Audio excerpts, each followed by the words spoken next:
오늘은 이제 강의편으로 넘어가 보도록 할게요. 예.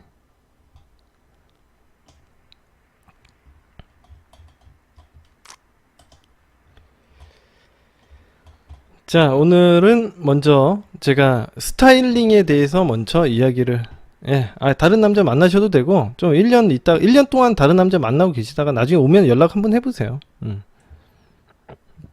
강의편으로 넘어가 보도록 하겠습니다. 오늘은 스타일링 편을 좀 진행을 하도록 할게요. 남자분들이 이제 궁금해하는 것 중에 하나가 스타일링인데, 남자들이 옷을 되게 못 입어요, 기본적으로. 여자들에 비해서 남자들은 옷에 대한 관심이 많이 떨어집니다. 근데 요즘에는 뭐 이제 관심이 생겨나기도 하고, 그런데 이제 이 사람들이 원래부터 이제 자기 외모를 꾸미는 데 있어서 신경을 많이 쓰던 사람들이 아니기 때문에 되게 무지한 상태에서 이제 그 스타일링에 대해서 궁금하는 거예요. 패션에 대해서 잘 모르는 상태에서 이제 궁금해 하시는 겁니다. 그래서 과연 옷이라는 건 어떻게 입으면 좋을까, 이거에 대해서 오늘은 좀 강의를 해드리도록 할게요. 일단 기본적으로 사람들은요, 여러분들의 지금 입고 있는 옷이 우연히 여러분에게 누군가가 랜덤으로 입혀 놓은 게 아니라는 것 정도는 알고 있겠죠. 그러니까 이 옷이라는 거는 여러분들이 선택을 한 거고, 어떤 여러분들의 삶을 나타내는 거예요. 여러분들이 어떤 옷을 입고 있으면은 그 사람을 어떤 사람이다라는 걸 판단하는 거죠. 예를 들면 예를 들어서 한번 이야기를 해드릴게요. 다림질을 해서 잘 맞는 정장과 깨끗한 신발, 서류 가방, 그리고 패셔너블한 넥타이를 맨 남자. 이 남자는 과연 어떤 남자일까요? 이런 것들 보면은 이 사람이 대충 어떤 사람이겠다 이렇게 생각을 하지 않겠습니까? 그죠? 응? 봉봉두타님, 감사합니다. 그래서 여러분들이 이 옷이라는 것은 여러분들이 그냥 입혀져 있는 게 아니라 여러분들이 선택해서 여러분의 어떤 직업이나 여러분의 삶의 수준에 맞게 옷이 입혀져 있는 거예요. 그래서 여러분들의 옷을 보고서는 사람들은 여러분들에 대해서 어떤 이미지나 선입견을 가지게 되겠죠. 그죠? 여러분들이 멀끔한 옷을 입고 있으면 저 사람은 되게 직장을 다니나 보다, 저런 어떤 화이트 컬러 직종에 이제 업을 하는 사람이겠구나, 이렇게 생각을 하는 것처럼 그 사람의 옷을 보면은 어떻게 알겠죠. 그러니까 내가 정장을 입고 있으면 그 사람이 노가다꾼인지 어떻게 알아요. 실제로는 그 사람이 노가다를 하는 사람인데, 이제 현장직을 하고 현장에서 일하는 작업을 하는 어떤 사람인데, 넥타이 매고 진짜 깔끔하게 정장 입으면은 그 사람이 노가다 하는 사람인지 모르죠. 그죠? 자, 사람들은 이런 경험을 통해서 자신이 만났거나 혹은 TV에서 그런 옷을 입고 나오는 사람들, 그 사람의 이미지를 떠올리게 돼요. 그런 옷을 입은 사람들과 비슷한 라이프 스타일을 가지고 있을 거다라는 선입견을 가지고 있죠. 그래서 사람들은 미디어, 특히 영화나 텔레비전, 드라마 이런 데서 이 사람이 이런 차를 타고 이런 옷을 입고 있으면 어떤 스타일의 사람이겠구나, 이렇게 생각을 하는 거죠. 여러분이 비슷한 옷차림을 한 영화나 드라마, TV 속의 캐릭터와 어떤 비슷한 삶을 살 수 있겠구나 라고 머릿속에서 상상을 할 수도 있을 겁니다. 따라서 이 옷차림이라는 건 되게 중요하죠. 그래서 여기서 이제 여러분들이 언제나 도움이 될 만한 몇 가지 규칙들을 좀 얘기를 해드리는데, 몇 가지 규칙이라고 해봐야 몇 개 안 됩니다. 한 2가지 정도 돼요. 간단해요. 여러분들 어려운 거 아닙니다. 첫 번째는 규칙 첫 번째, 우리가 이성을 만날 때는 반드시 새 옷 같은 깨끗한 옷을 입어야 돼요. 이건 그냥 무조건 철칙이에요. 사람들은 항상 이 연애를 잘 모르시는 사람이라던가 이 패션에 대해서 잘 모르시는 분들은 어떻게 옷을 사냐면, 그냥 비싼 옷을 사거나 아니면 명품을 입고 다니면 사람들이 좋아할 거라고 생각해요. 하지만 실제로 우리가 작업을 하는 데 있어서 물론 명품을 입고 돌아다니는 사람들도 있기는 한데, 실제로는 명품을 입으면은 우리가 어떤 이미지로 생각이 되겠어요? 저 사람은 무슨 허세를 부리나? 저 사람 진짜 2가지라고 생각하겠죠. 정말 잘 살거나 허세거나. 너무 자기의 부를 갖다가 너무 티를 내려고 한다거나 이런 식으로 생각을 하거나 이렇게 하겠죠. 그래서 이제 명품 옷이 무조건 좋은 건 아닌데 사람들은 착각해서 명품만 입고 다니는 게 옷을 잘 입는 거라고 착각하시는 분들이 계세요. 그런 게 중요한 게 아니라 자기가 깨끗한 옷만 입으면 돼요. 깨끗하게 잘 다려져 있는 옷, 말끔한 셔츠, 뭐 이런 것들 있죠. 그런 것만 잘 입으면 됩니다. 그리고 사람들이 은근히 신발을 되게 많이 보는데요. 신발 같은 경우에는 새것 같은 게, 뭐든지 새것 같은 게 좋아요. 뭐 뒤축이 낡았거나 늙어 빠진 신발들 있죠. 예, 이런 것들은 이제 작업용 신발로는 적절하지 못합니다. 예, 막 다 낡아서 해져가지고 늙어 빠졌다라는 표현 뭔지 아시죠? 예. 그리고 무릎 나온 청바지 뭐 이런 것도 입으면 안 되죠. 이런 것들은 제가 얘기했던 작업용으로 쓰기에는 좋지 않습니다. 새것 같은 이미지도 없고 깔끔하지도 않거든요. 제가 얘기하는 깨끗하다라는 이미지를 잘 떠올리기 힘들다라고 생각하시는 분들이 아직도 있다면 어떤 걸 떠올리시면 되냐면 새 옷을 떠올리시면 돼요. 오늘 산 옷. 예, 이런 것들을 떠올리시면 돼요. 대부분의 이런 작업을 하는 사람들, 작업남이나 작업녀들은요, 작업복을 갖고 있습니다. 이게 무슨 얘기냐면 작업을 할 때만 입는 옷이 따로 있다는 거예요. 예. 배트맨 슈츠 같은 거죠. 예, 내가 배트맨, 나 출동할 때 배트맨 옷 입고 나가잖아요? 그죠? 그런 것 같이 작업복을 가지고 있습니다. 진짜 그래요. 예. 그런 구김없는 새 옷을 갖다가 준비를 하고 있다가, 나 출격하기 전에 그 작업복으로 갈아입습니다. 예. 그리고 여러분들이 이제, 초보분들은 무조건 그렇게 하시면 좋을 것 같아요. 초보분들은 내가 어떤 옷을 작업을 할 때만 입고 오는, 그러니까 첫 데이트에만 입는 옷 이런 것들 정해놓고서는 그거는 잘 모셔놨다가 진짜 그런 특별한 날에만 입고 그런 이렇게 새거 같은 그런 컨디션을 유지하게끔 만들어 놓는 거죠. 옷이라는 게 몇 번 입으면요 해지고 낡아지고 늙어 빠지게 돼요, 기본적으로. 그래서 옷은 항상 새것 같은 컨디션을 유지하는 게 되게 중요합니다. 예. 그것만 잘 생각을 하시면 돼요. 두 번째는 이제 여러분들이 전달하고 싶은 이미지가 있을 거예요. 내가 만나는 여자에게나 남자에게 내가 어떤 이미지를 전달하고 싶다. 나는 어떤 사람이다라는 걸 보여주고 싶다는 게 옷의 컨셉이겠죠? 이게 기본적인 건데 사람들은 그렇게 생각하고 하지 않고 자기가 생각하기엔 예쁜 옷, 자기가 생각하기엔 멋있는 옷을 입고 나가는데 그런 식으로 입으면은 좀 안 맞습니다. 그래서 여러분들이 상대방에게 전달하고 싶은 어떤 이미지와 컨셉에 맞게 옷을 입으시는 연습을 하시면 좋을 것 같아요. 사람들은 여러분들의 옷차림을 보고 여러분들의 이미지가 어떤 사람일 거다라고 생각을 하게 되기 때문에 여러분들이 원하는 평가를 받기 위해는 옷을 잘 입는 게 도움이 돼요. 예를 들어서 여러분들이 남자인데 내가 뭔가 성공을 한 사람처럼 느끼게만 하고 싶다 그러면은 멋진 양복을 입으면 되겠죠. 근데 너무 양복만 딱 입고 있으면 되게 딱딱해 보이잖아요. 그러니까 여러분들이 좀 지루하다라고 지루한 사람일 수도 있겠네 라고 생각을 할 수 있기 때문에 예를 들어서 뭐 팔찌라던가 가죽끈이라던가 이런 것들을 팔에 차고서는 조금 포인트를 줄 수도 있겠죠. 그런 식으로 컨셉을 잡으실 수도 있습니다. 예를 들면은 여자를 잘 꼬시는 남자가 있다. 그러면 그 남자의 모습을 보고서는 이제 그 따라서 하셔도 되고, 아니면 여러분들이 이제 뭐 만나고 싶은 남자나 여자가 평범한 사람이다. 그러면은 항상 뭐 평범하게 뭐 예를 들어서 지오다노라던가 뭐 이런 데서 그냥 옷 사가지고 평범하게 그냥 뭐 낡아 빠진 옷만 아니고 깔끔한 옷만 입고 나가면 돼요. 면바지에 그냥 티 이런 거 뭐 티는 아니더라도 이런 셔츠 같은 거 하나 입고 나가면 평범한 겁니다. 예. 근데 이제 여러분들이 절대 입으면 안 되는 옷은 뭐 앞에 이게 막 그림 그려져 있는 거 있죠. 여기 막 이제 그림 그려져 있는 거 그런 거 페인팅된 티 같은 거 이런 것들은 좀 찐따들이 많이 입잖아요. 그 영화 같은 데 보시면 아시겠지만 좀 뭐 덤앤더머라던가 이런 영화 보면은 걔네들이 항상 입고 나오는 옷은 뭐 이렇게 이런 깔끔한 옷이 아니고 이 가운데다 뭐 곰이 그려져 있다던가 뭐 이런 어떤 페인팅이 된 옷들을 입고 있잖아요. 그런 옷들은 그리고 막 목이 늘어난 티셔츠라던가 이런 것들을 입으시면 안 된다. 예.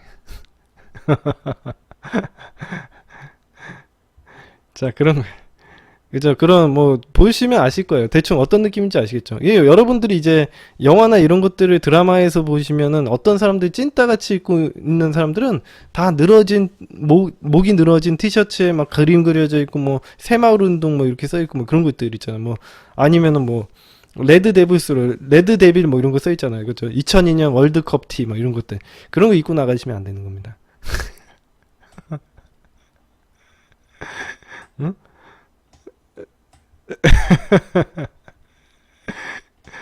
예, 그게 바로 우리 검은 양복 진방님이 그러신 분이에요. 아, 그래요. 아무튼 그런 옷 입으면 안 됩니다. 그런 옷만 안 입으면 돼요. 예. 붉은 악마티가 예쁘다고요? 이제 방에 붉은 악마가 있어요. 아무튼 그런 붉은 악마티 같은 거 입으시면은 절대 안 된다. 예. 회사에서 작업복도 이제 회사 작업복도 자기가 보여주고 싶은 이미지면은 그걸 입고 나가실 수도 있어요. 그러니까 나는 되게 뭐 열심히 일하고 일에 빠져 사는 남자 이런 이미지를 전달하시고 싶으면은 작업복 입고서는 나가셔도 되고 자기가 어떤 회사를 어필하고 싶으신 분도 계세요. 자기가 나는 어떤 사람이라는 걸 어필하고 싶으신 분들은 회사에서 입고 있는 옷을 갖다 그냥 작업복 같은 걸 입고 나가시기도 합니다. 근데 그것 자체가 잘못됐다기보다는 자기가 보여주는 이미지라고 보시면 되죠. 예. 그러니까 명찰을 걸고 나간다는 거 그렇죠. 아무튼 자기가 보여주고 싶은 이미지라는 컨셉이라는 게 있을 거 아니에요, 그죠? 근데 여러분들이 컨셉이 레드 데빌스는 아니잖아요, 그죠? 붉은 악마는 여러분들이 보여주고 싶은 이미지가 붉은 악마일 이유는 없잖아요, 그죠? 그러니까 자 그런 거죠. 목 늘어진 거 왜 안 되냐고요? 아 그런 건 기본 예의가 아니죠. 그건 말을 할 필요가 없습니다. 목 늘어진 거는 뭐 이건 설명을 할 필요가 없이 안 돼요, 그냥 안 된다고 생각하죠. 버리세요. 잘 때만 입고는 원래 보통 목 늘어진 거는 잘 때만 입잖아요. 그 뭐 상식. 아유 그럼. 자 검은 양복 진방님은 그냥 그렇게 사십시오. 다 버리는데 그거 갖다 굳이 자기가 고집해서 입으시면 제가 뭐라고 하기가 어렵습니다. 뭐 꼭 내가 뭐 그렇게 해라 이런 건 아니고 제가 팁을 드리는 거고 본인이 선택해서 하시면 돼요. 헤어스타일 같은 경우에는 여러분들 많이 어려워하시는 분들 많은데 헤어스타일 같은 경우에는 인터넷 보시고 뭐 연예인 사진이나 따라하고 싶은 어떤 머리 스타일이 있으면 그거 그대로 해가지고 흉내 내보시는 것도 연습하시면 돼요. 응? 그러면 되죠 뭐. 그런 것들 유튜브에 되게 많이 나와 있거든요. 그런 것들 좀 보시고선 좀 머리도 만져보고 흉내도 내보시고 그러면은 금방 좋아집니다. 그렇게 하시면 딱 될 것 같고요. 오늘 다음으로 제가 알려드릴 것은 프로텍션 실드라는 거를 먼저 알려드릴게요. 일단 질문 좀 볼까요? 이 말하시는 거 좀 얘기 들어볼까요? 파마 머리에 파마를 잘 해야지. 아유 검은 양복 진방님은 관심을 받고 싶은가 봐. 그 체인지님 미르쿠쌤 헤어스타일링 어려워요? 저거요 이거? 이 머리 스타일 얘기하는 거예요? 이 머리 스타일 되게 쉬워요. 이거는 파마한 것도 아니에요. 저는 파마한 것도 아니고 그냥 스프레이랑 그 왁스로 제가 한 겁니다. 제가 어떻게 보여드리고 싶은데 이거 보여드릴 수도 없고. 일단 먼저 커트를 그죠 심표머리 많잖아요. 이거 심표머리라고 하더라고요. 네. 커트를 갖다가 이건 더블 커트를 한 거고요. 더블 커트 하고서는 머리를 세팅을 이런 식으로 하는 고데기도 안 써요 저는. 그냥 손으로만 해요. 볼륨이요? 스프레이로. 여기를 들고 스프레이를 뿌려요 저는. 예, 심표머리라고 하면 딱 나와요. 심표머리라고 하더라고요. 이게 박보검인가 뭔가 어떻게 한 그런 뭐 그 사람이 했다고 하더라고요. 저도 요번에 그 제 동생 집에 갔었는데 재수 씨가 얘기해 주더라고요. 공유 머리에. 아무튼 그렇대요. 저승이 머리래요. 저 이거 그냥 이거 스프레이 뿌리고서는 하는 거니까 뭐 어려운 건 없습니다. 이게 머리 어렵진 않아요. 들고 그냥 뿌리면 돼요. 왁스 좀 하고 가지고 머리 좀 하고 드라이기를 하는 게 드라이를 잘해야 돼. 드라이를. 네, 조카도 잘 크고 있습니다. 자, 되셨고 오늘 제가 요거까지만 좀 설명하고 마무리를 지을게요.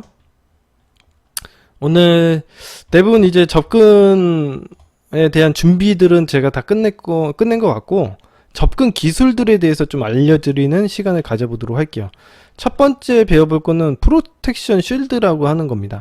제가 이거는 프로텍션 쉴드라고 하는 거는 제가 이야기를 한 건 아니고 용어 같은 경우에는 미스테리라는 사람의 용어를 갖다 차용해서 사용한 것들이 굉장히 많아요. 예. 프로텍션 쉴드라고 하는 거는 보호막이라고 생각을 하면 되겠죠?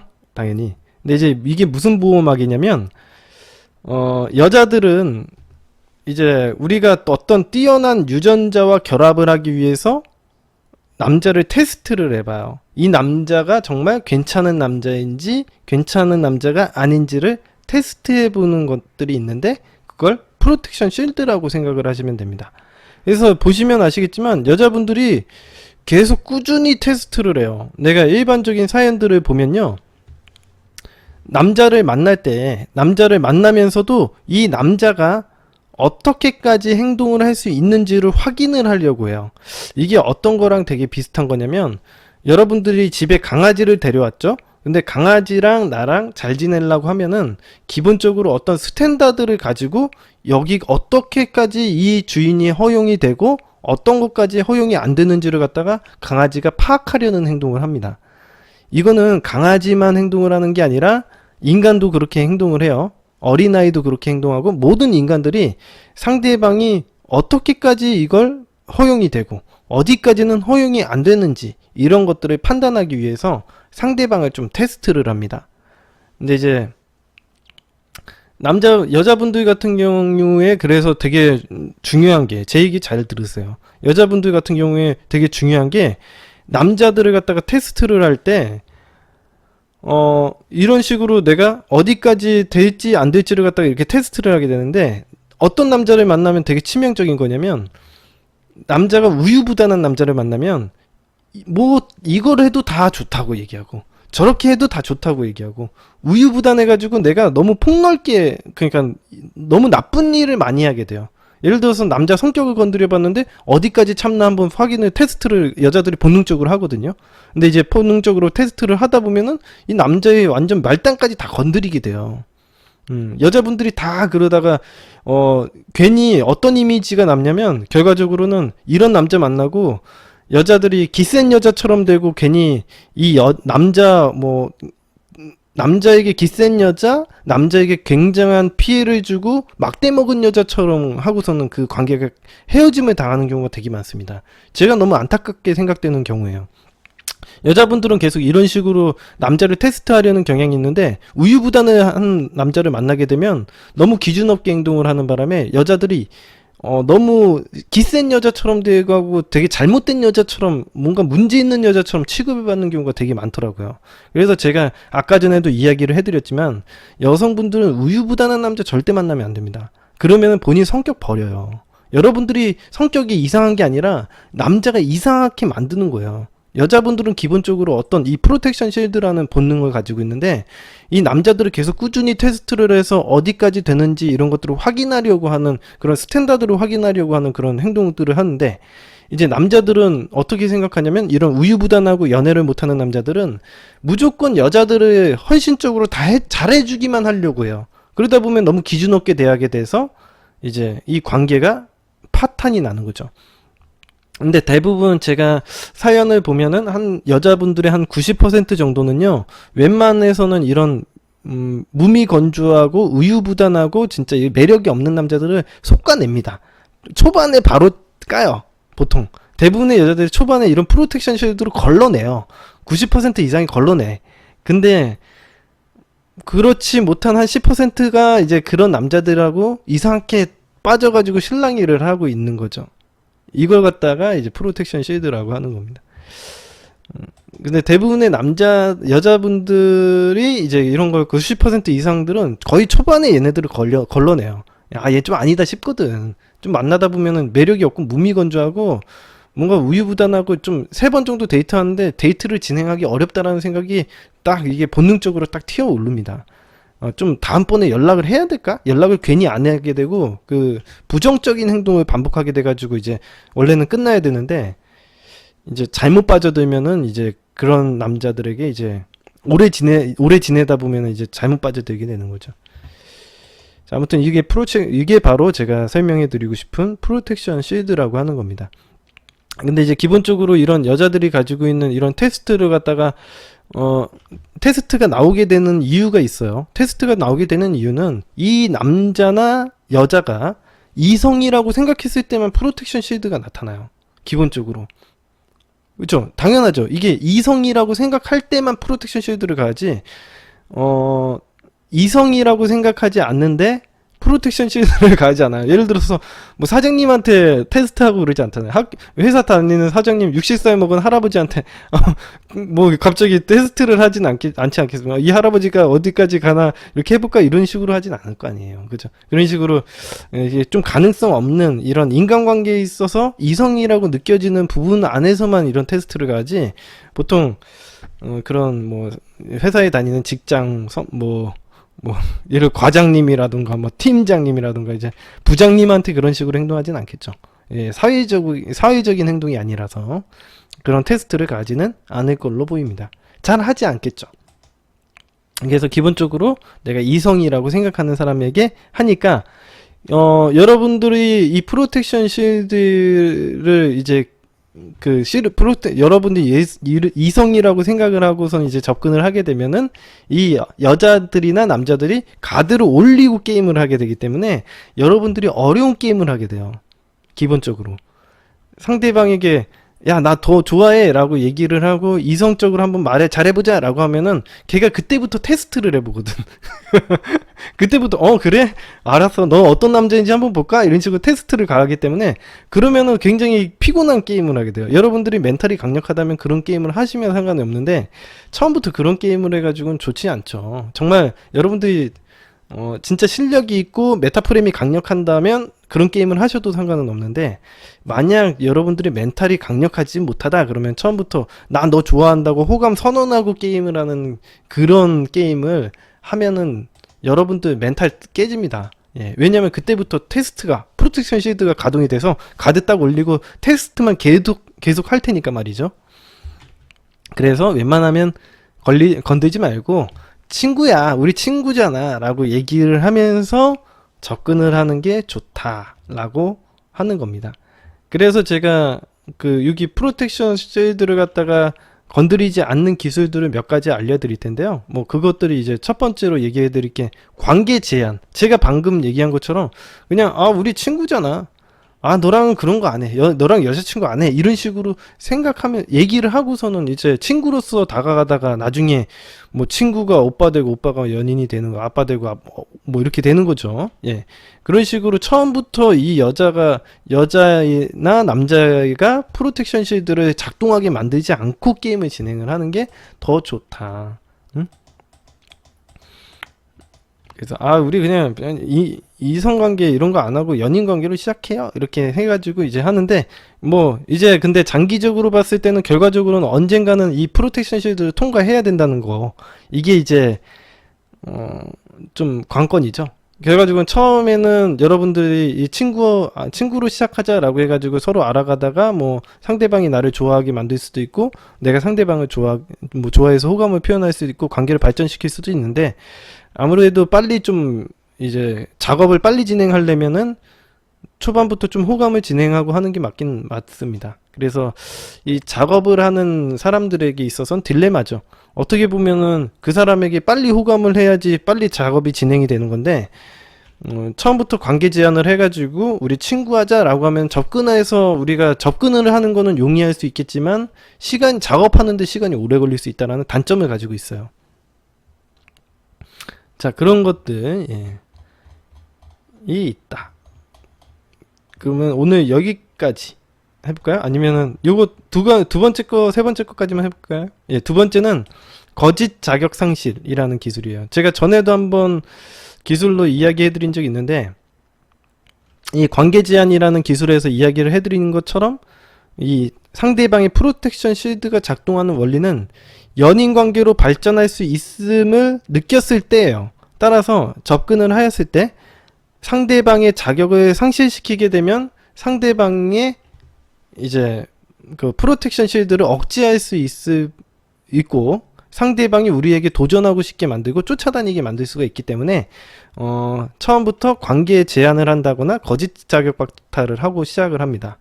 그래서 제가 얘기했지만 프레임적인 용어로 좀 얘기를 하자면, 기준을 제시를 하고서는 그 기준, 나 그런 여자 아니면 안 만나, 나 뭐 어떤 남자 아니면 안 만나거든, 이런 식으로 관계 제한을 하고 시작을 하게 되면은 상대방이 노력을 하거나 우리를 편하게 대하기 때문에 작업하는 데 있어서 더 수월할 수 있다라는 이론입니다.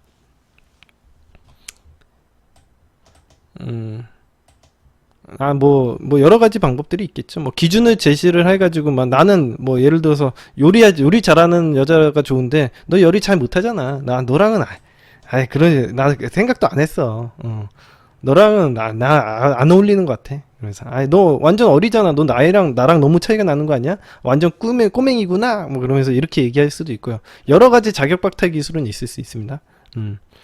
뭐 멘트로 얘기를 하자면은, 이거 멘트를 갖다 얘기를 해줘도 여러분들이 사용을 할 수가 없기 때문에 그냥 간단하게만 얘기를 해주면은, 뭐 너랑 나랑은 잘 안 어울리는 것 같다, 뭐 이런 관계 제한도 쓸 수 있고요.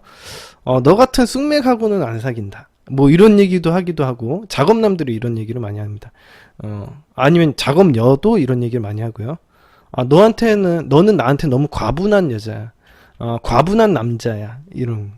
그리고 어떤 이유로 너는 너무 부담돼, 이런 얘기를 한다던가, 이런 식으로 상대방의 자격을 박탈시킨 다음에 게임을 진행을 하면, 그걸 대부분의 사람들은 그런 이야기를 들으면 만회를 하려고 행동을 하기 때문에 우리가 작업이 좀 더 수월할 수 있다라는 이론입니다. 아무튼 그렇다라고 얘기하는 겁니다. 자, 마지막 기술 한번 볼게요. 예, 실격화라는 기술인데, 뭐 이건 실격화라는 거는 이제 뭐냐면, 다른 것, 이게 거짓 자격 박탈과는 좀 다른 게 뭐냐면, 우리가 연결고리를 끊으려는 느낌을 주는 거예요. 예를 들어서 내가 딴청을 피운다던가 상대방에게 집중하지 않는 행동들을 보이는 행동들을 실격화 기술이라고 합니다. 그래서 뭐 상대방에게 그 적극적으로 행동하는 그 호감 있는 모습을 보이는 게 아니라 호감이 별로 없는 모습을 보이는 걸 갖다가 실격화라고 하는 거예요. 뭐 이런 기술도 있고, 림백이라던가 등받이에 이렇게 몸을 기대고서는 편안하게 행동을 한다거나, 아니면 상대방이 이야기에 잘 집중을 하지 않는다던가, 이런 행동도 이제 상대방과는 연인으로서 발전할 수 있다라는 그 가능성을 줄여주는 기술이다 라고 생각하시면 되겠습니다. 그러면 이 사람이 나에게 강한 호감을 가지고 있지 않으니까 굳이 프로텍션 쉴드를 발생시킬 필요는 없겠죠. 자, 요렇게까지만 하고, 자, 마무리를 짓겠습니다. 예, 요렇게까지만 하고 마무리를 짓고, 예, 다음 시간에 또 이어서 이제 접근의 기술도 쭉 이어서 배워보도록 할게요. 예. 자, 마지막으로 질문 좀 받고 방송 마무리 짓도록 하겠습니다. 오늘 강의 좀 도움 많이 되셨나요? 예. 네, 고생하셨습니다.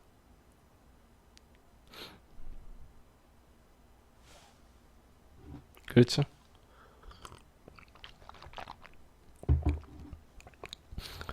예, 연애원추님, 감사합니다. 예, 많이, 우리 매니저분들이 많이 도움이 됩니다. 제가. 예, 감사합니다.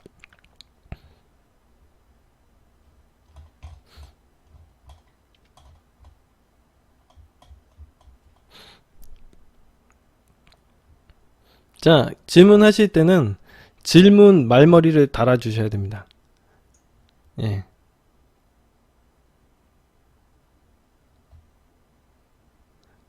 미르코님이 미르코님이 보는 괜찮은 남자의 기준이요? 저는 일단 기준이, 일단 여자들이 원하는 게 딱 두 가지예요. 이건 뭐 다 이견이 없을 정도로 딱 확실한 게 두 가지거든요. 첫 번째가 어 확신을 주는 남자. 두 번째가 통제력을 가진 남자거든요. 이 두 가지를 한꺼번에 하는 게 바로 프레임이 있는 남자예요. 프레임이 있는 남자들은 자기 기준이 확실한 남자거든요. 자기 기준은, 명확한 기준을 가지고 그 스탠다드를 가지고 있으면요, 우리 롤라 레빈님을 갖다가 행복하게 만들 수 있죠. 좀 웬만하면 그렇게도 하고 여유가 좀 있으면 좋을 것 같고, 거기에다 추가적으로 돈도 좀 많으면 좋을 것 같고, 그러면 좋긴 한데 다 이걸 할 수가 없으니까. 응? 여자분들이 다 원하는 게 뭔지 알죠? 아, 민트콩콩콩님이 야미예요. 아, 야미님이요? 야미님 아까 혼났나? 나한테? 더 혼날 각오로 질문 드려요. 좀비 남친한테 연락 올 확률이 적겠죠? 야미님 사연 보자. 어디 보자. 아, 잠수 이별 이게 민트 콩콩콩님이에요. 아, 이게 연락이 올지 안 올지는 저도 사실은 몰라요. 근데 우리가 어떻게 헤어진 것과는 상관없이 연락이 올 확률은 있습니다. 예. 연락이 올 확률은 적겠죠? 예, 적긴 하죠. 근데 올 수는 있죠. 조조님이 예전에 한 달 정도 만난 썸남이 미르코님을 잘 지내시전처럼 점진적으로 접근하여 4번 만났고, 오늘 그가 휴가인데 9시간째 제 카톡을 일십 중입니다. 연락이 오면 쿨하게 대해야 하는지 아니면 똑같이 대해줘야 하는 건지. 뭐 그 연락이 어떻게 했는지를 갖다 좀 봐야 되겠는데요. 이거는 그냥 본인이 이게 일십을 당했는지 안 당했는지를 갖다가 봐야 돼가지고, 조조님 그거는 좀 카톡 내용을 봐야겠습니다.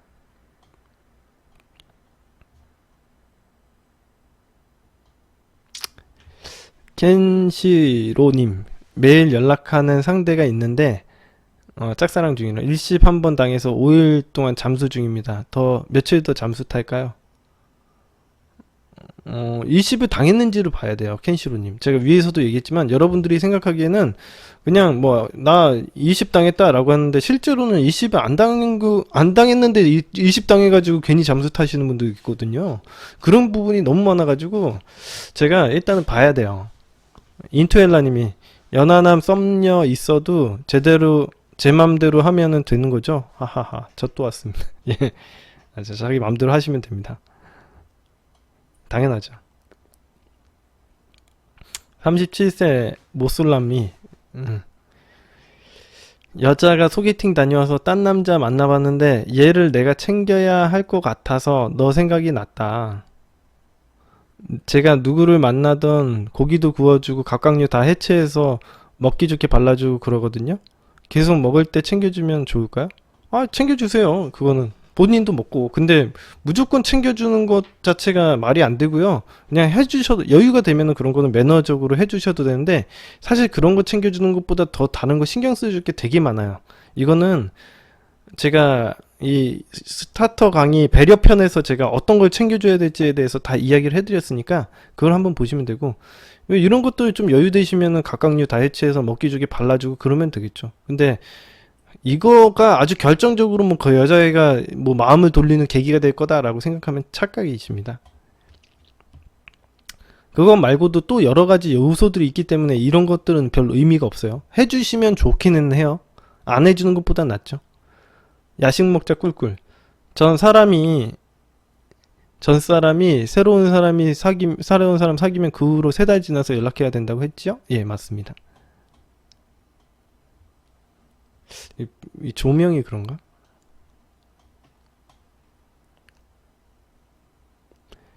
만지님이 짝사랑하는 사람에게 비밀잡기로 제안을 했는데 부담스러운지 잠깐 카페에서 이야기하자는 답을 받았습니다. 만남에서 어떻게 하면 좋을지 조언 부탁드립니다. 아니 굳이 잠깐 카페에서 만나자고 하는 거는 응할 필요가 없어요. 왜냐면은 우리가 잠깐 카페에서 만나려고 데이트를 하는 경우는 없기 때문에 그렇거든요. 아니 부담스러우면 안 나오지 말라 그래야지 왜 잠깐 카페에서 만납니까? 잠깐 카페에서 만나셔가지고 답 있어요? 저였으면 절대 그런 데이트 안 해요. 저였으면 절대 그런 데이트 안 합니다. 내가 기본적으로 어디를 가고 뭐 데이트라는 게 진행이 돼야지. 잠깐 카페에 본다고 해서 내가 뭐 그 여자 그때 뭐 결정적인 뭐가 있을 것 같아요? 절대 그런 식으로 판을 만들어 가지고 어떻게 게임을 해요. 기본적으로 내가 데이트도 못 하는데 걔를 갖다가 잠깐 카페에 가가지고 몇 마디 말로 걔를 꼬실 수 있을 것 같아요? 천만에요. 그런 판은 안 나가시는 게 좋습니다. 크로크루님이 처음 데이트 때 딥레포 쌓고 괜찮을 것 같아서 프레임 테크트리 진행했는데 왜 이리 다 떨어져 나가버릴까요? 그거는 저한테 전체적으로 한번 진단을 받아보세요. 조조님 뭐 할 거냐고 묻길래 저녁 약속이 있어 하고선 연락이 없습니다. 어. 그러면 이게 뭐 아무것도 없는데, 아, 당연히 저녁 약속 있어 라고 해가지고 그냥 그런 줄 알고 있는 거지 뭐. 그냥 이건 뭐 딱히 대답이 되고 마무리가 된 것 같아요. 제가 생각하기엔. 스카이베어님이 강의 들으니까 질문이 생겼다고. 친하게 지내던 남사친에게 고백을 받고 저도 모르게 프로텍션 실드를 가동했나봐요. 기준 미달로 거절하고 싶은데 뭐라고 거절하면 좋을까요? 앞으로 봐야 하는 사이라. 어. 기준을 얘기를 해주세요. 응? 기준을 얘기를 하셔야지. 뭐 저였다면은 아니 그냥 흐지부지 해도 되고, 아니면은 이거는 여러 가지 거절하는 방법이야 여러 가지가 있어가지고 뭐 사실 내가 좋은 거절이라는 건 없거든요 사실. 그래서 근데 나는 내 이상형은 어떤 사람인데 너가 이상형에 부합하지 않는다 뭐 이렇게 얘기를 하면 되죠. 그렇게 하면은 그냥 그런 줄 알고 거절당했는 알겠다고 얘기하면 되죠. 봉봉두사님, 예, 감사합니다. 봉봉두사님 이렇게 많이 두 번이나 해주셔서 감사합니다.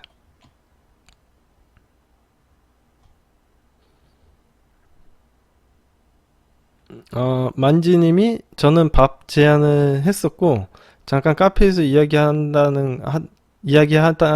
하자는 것은 여자의 답이었는데 제가 그렇게 하자고 한 상태이긴 합니다. 아니 굳이 그렇게 해서 만날 필요 없어요. 밥 제안을 했으면 나는 밥을 제안을 하지는 않죠. 만지님, 밥을 먹자고 제안을 하진 않죠. 우리가 비밀을 잡을 때 내가 어디 갔었는데 되게 맛있겠다 그래가지고 그걸 던져주고 걔가 되게 좋겠어요 라고 하면은 다음에 한번 거기를 가요 이런 식으로 얘기하지.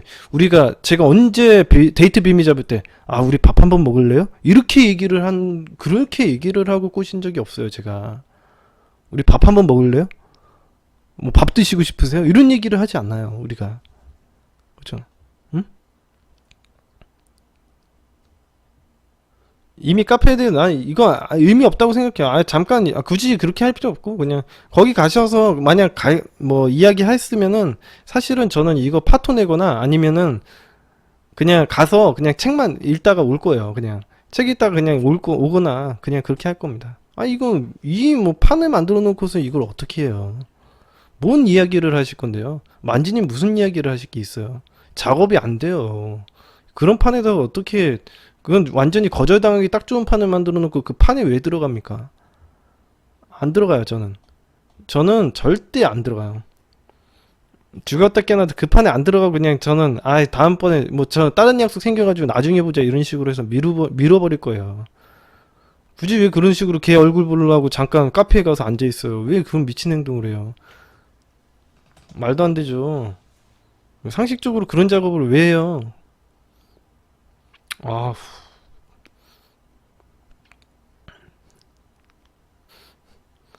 그런 식으로 제가 작업하라고 가르쳐 준 적이 없어요. 만지님. 아시죠? 제가 여태까지 상담을 해드리고 강의를 해드렸는데 그런 식으로 작업을 하라고 내가 시킨 적이 없습니다, 제가. 가르쳐 드린 적이 없어요, 그렇게. 응? 그런 판을 왜 만들어요? 내가, 기본적으로 데이트라는 건 내가 호스트고 상대방 게스트로 참여를 시키는 거예요. 그런 입장에서 생각을 해야 되는 거지. 왜 그 사람을 갖다가, 뭔데 그 사람이 잠깐 뭐 대화를 하자고 하면 내가 거기 가서 무슨 할 말 있냐고 그 여자한테 취조당할 거예요?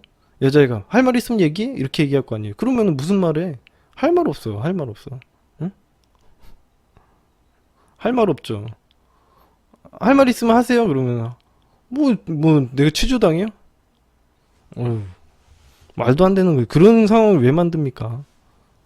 저였으면은 그냥 저 다음번에 봬요 그러면서 그냥 그때 스케줄이 있어서 안 될 것 같네 그러면서 그냥 말아야지.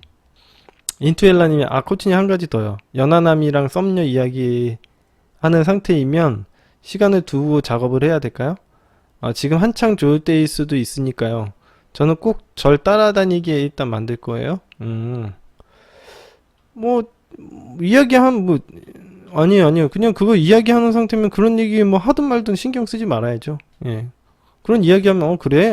그렇구나. 연하남이 그거에 대해서 신경 쓰지 말고 그냥 내가 기본적으로 데이트라는 건 지금 이야기를 해드렸다시피 내가 호스트고 내가 정해놓은 어떤 플랜에 따라서 걔는 게스트로 참여를 한 거기 때문에 걔가 이 플랜 안에 들어와가지고 연하남 얘기를 하던 썸녀 이야기를 하던 상관없어요.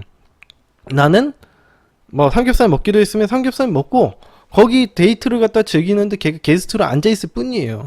그것밖에 없습니다. 걔가 그 시간을 두고 작업을 할 필요도 없어요. 예.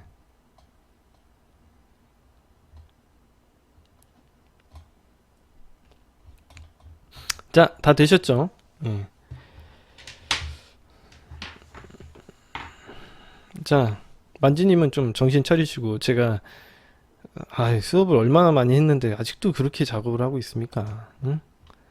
자, 그러면 안 됩니다.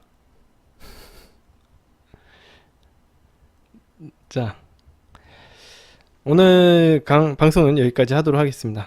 예, 수고 많으셨고요. 자, 목요일 날 뵙도록 하겠습니다. 예, 빠이빠이. 예, 수고 많으셨습니다. 고생하셨어요. 예.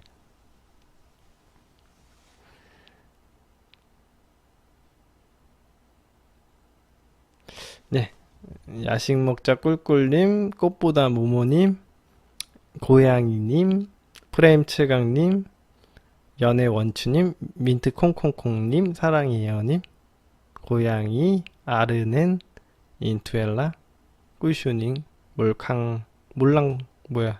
몰랑몰캉님, 여우땡이님,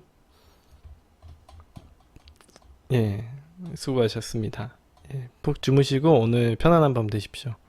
스마이 통통님, 포레스트님, 라님, 체인지님, 조조님, 사랑이에요님, 37살 못솔람님, 만지님, 켄시로님, 조이킴님, 야냐옹님, 남프라이즈, 쿠팡, 예, 고생하셨습니다. 보고 싶다니, 스카이피어님, 야식 먹자 꿀꿀님, 예, 고생하셨습니다. 예, 보고 싶다님, 예, 다들 사랑합니다. 날씨가 덥네요. 에어컨을 껐더니. 예, 들어가세요.